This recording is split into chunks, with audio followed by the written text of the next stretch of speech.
Mega కుటుంబం నుంచి business లోనూ సామాజిక కార్యక్రమాల్లోనూ తనదైన శైలిలో దూసుకెళ్తున్న mega power star Ram Charan భార్య ఉపాసన ఈ ఏడాదికి గాను దాదాసాహెబ్ ఫాల్కే ఫిలాంథ్రఫిస్ట్ అవార్డును అందుకుంది. ఈ విషయాన్ని రామ్ చరణ్ తన ఫేస్బుక్ ద్వారా వెల్లడించారు. సామాజిక కార్యక్రమంలో ఉపాసన చేసిన కృషికి గుర్తింపుగా ఆమెను ఈ అవార్డు వరించింది. ఫిలాంథ్రఫిస్ట్ అవార్డు అందుకున్న ఉపాసనను ఉద్దేశించి ఫేస్బుక్ లో రామ్ చరణ్ పోస్టు చేశారు. ప్రియమైన ఉప్సీ, నేను చూస్తుంటే చాలా గర్వంగా ఉంది అన్నారు mega power star Ram Charan.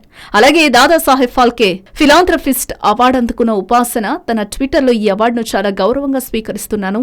నా చుట్టూ ఉండి ప్రతిరోజు నాలో స్ఫూర్తిని నింపుతూ ముందుకు నడిపిస్తున్న మంచి మనసున్న వారందరికీ ఈ అవార్డును అంకితం ఇస్తున్నాను.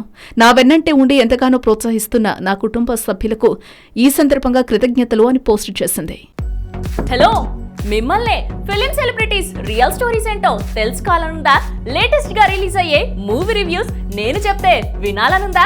ఇంకెందుకు ఆలస్యం, యోయో టీవీని సబ్స్క్రైబ్ చేసుకోండి. అలాగే మర్చిపోకుండా యోయో టీవీ యాప్ ని కూడా డౌన్లోడ్ చేసుకోండి.